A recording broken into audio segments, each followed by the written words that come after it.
Most people assume that sailing around the world demands a massive, modern yacht.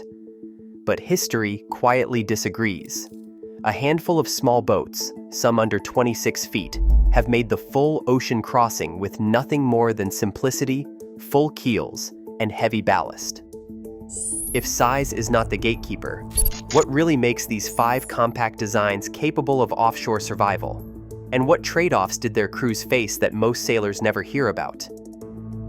Compactness alone does not guarantee safety at sea, but certain small boats have proven that thoughtful design can turn limited length into a survival tool. The Flicka 20, introduced by Bruce Bingham in the early 1970s, stands at just 20 feet overall, shorter than many marina slips. Yet beneath its modest deck, the Flicka carries a ballast ratio of roughly 45%, with 2,500 pounds of lead placed deep in a full keel. This heavy ballast, paired with a narrow beam of 8 feet, gives the boat a self-righting ability that few modern cruisers can match. John Passmore's 28,000-mile circumnavigation in the 1980s highlighted how the Flicka's small sail plan and forgiving motion allowed him to manage single-handed even in gales. Owners who have crossed oceans in Flickas often reinforce chain plates and add storm trysail tracks, but the core hull rarely needs more than routine care. The trade-off for this level of safety is speed. The Flicka averages just 4 to 5 knots on passage, and the cabin's 5'4" headroom demands acceptance of cramped living. Storage is limited, and provisioning for more than a month becomes a puzzle. For families or sailors seeking quick passages, the Flicka is a poor fit, but for those willing to endure slow, careful progress, it offers a level of forgiveness that can make the difference in heavy weather. A different approach to small boat seaworthiness came from David Sadler's Contessa 26, launched in 1966. At nearly 26 feet, the Contessa stretches the definition of compact, but its design roots lie in the narrow, tough folk boats of the North Sea. The hull's beam-to-length ratio of 7.5 to 1 creates a stiff ride, while the encapsulated long fin keel holds 2,500 pounds of ballast, about 47% of displacement. This combination has proven itself in some of the harshest conditions. Brian Caldwell, at just 19, completed a solo circumnavigation in 1995 aboard his Contessa, surviving Southern Ocean knockdowns that left the boat upright and able to continue. The cockpit is small and wet in heavy seas, but all sail handling can be done from the helm, reducing exposure when fatigue sets in. The Contessa sacrifices interior space, with headroom under 6 feet and a galley barely suited for extended cooking. Liveaboards or tall sailors often find it too tight, but for short-handed crews focused on safety and reliability, the Contessa's record speaks for itself. Each of these boats, through different methods, one with dense ballast and a full keel, and the other with hull stiffness and a narrow beam, proves that size can be secondary to stability and control when crossing oceans. Weight has always played a decisive role in the fate of small offshore sailboats. The Albin Vega 27, introduced in 1965 by Per Brohall, is a clear example. Weighing in at 8,000 pounds, with over 3,000 pounds of encapsulated ballast in its long fin keel, the Vega was built to handle the Baltic's worst. Its full skeg rudder shields the steering gear, a feature that proved essential during Matt Rutherford's non-stop solo circumnavigation of the Americas in 2011. When his autopilot failed in a 55-knot Southern Ocean storm, Rutherford relied on the Vega's forgiving motion and deep keel to hand steer through the chaos. The boat's mass and protected rudder made survival possible where lighter boats might have faltered. Yet the Vega's narrow beam and tight storage make it feel cramped, and its upwind performance is limited. After the 1979 Fastnet disaster, some insurers doubted its offshore credentials, but a record of more than 100 ocean crossings and strong owner advocacy kept it in the blue water ranks. The Vega is not for those seeking speed or spacious living. For soloists and minimalists, its reliability remains a draw. Carl Alberg's Cape Dory 28, launched in 1974, pushes the traditional formula further. With a displacement just over 9,000 pounds and a full keel carrying 3,200 pounds of lead, the Cape Dory offers stability rare in boats its size. Its wine-glass hull and cutaway forefoot help it track straight in following seas, while a skeg-hung rudder blends protection with control.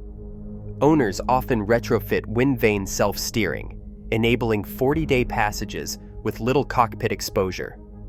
The Cape Dory's reputation for ruggedness is well earned, but the trade-offs are clear.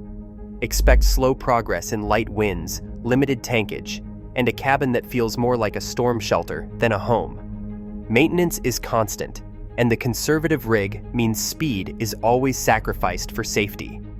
It appeals to those who value predictability over comfort or quick passages. The Nicholson 26, from Camper and Nicholson in the early 1960s, rounds out this group. Nearly 8,000 pounds with a ballast ratio near 50%, the Nicholson was built for endurance. Logs from its 1965 transatlantic crossing show it riding out 50 knot gales without knockdowns. The cockpit is small and drains fast, but the interior is Spartan and storage minimal. For purists focused on safety, the Nicholson 26 is proven, but it is not for families or those seeking modern amenities. These heavier boats show that for small offshore cruisers, mass and traditional features can matter as much as length. Offshore in a small boat, progress is measured in slow, steady increments. Most of these compact cruisers average just 4 to 6 knots under sail, translating to daily runs of 90 to 120 nautical miles in fair conditions. That pace stretches even short ocean passages into multi-week endeavors. Tankage limits reinforce this rhythm. Water and provisions typically last 2 to 3 weeks at best, forcing careful rationing or regular stops for resupply. Every gallon of water and every can of food must be stowed in tight, damp spaces with little margin for excess. Fatigue sets in quickly when a single sailor must handle every watch, sail change, and repair. Logbooks from long passages often mention sleep broken into short bursts, rarely more than an hour at a time, especially in heavy weather when vigilance is critical. The physical strain is compounded by the mental toll of isolation and monotony.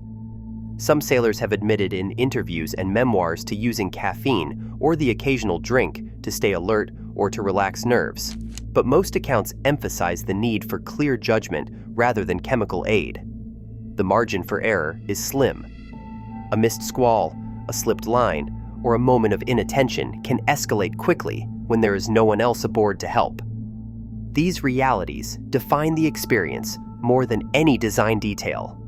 The boats themselves are forgiving, but the limits of human endurance remain constant. Small offshore boats demand not only seamanship, but also patience and respect for the boundaries of body and mind. Survival offshore in a small sailboat depends as much on what owners reinforce as on what designers intended. Chain plates, the metal fittings anchoring the rig, often receive extra backing, a response to fatigue cracks found after repeated crossings. Storm trysail tracks added to the mast by experienced sailors allow rapid sail reduction without leaving the cockpit. Wind vane self-steering systems, now a near-standard retrofit, free solo sailors from the tiller for days at a time.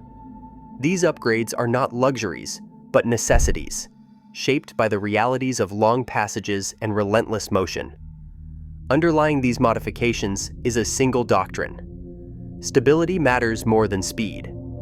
Every boat highlighted here accepts a slower pace to ensure a higher margin for error. Full or long keels, heavy displacement, and small sail plans are not relics. They are deliberate choices that make recovery from knockdowns possible and reduce the risk of catastrophic broach. The emphasis on cockpit-centered sail handling reflects a wider truth. When fatigue sets in, the safest boat is the one that forgives mistakes, not the one that demands constant attention or delivers thrills. The trade-off is clear and unavoidable. Owners sacrifice comfort, speed, and interior space for the ability to keep moving when conditions turn hostile. Mechanical aids replace complex electronics, and simple layouts win over modern conveniences. For those willing to accept these compromises, the reward is a boat that can absorb errors, endure storms, and carry its crew safely across the world's oceans. Today, small sailboats still cross oceans, not because they promise comfort, but because they forgive the inevitable human mistake. As technology tempts us with complexity, the logic of simplicity endures. In the end, safety at sea is measured not in feet, but in the choices we make. Share your perspective below.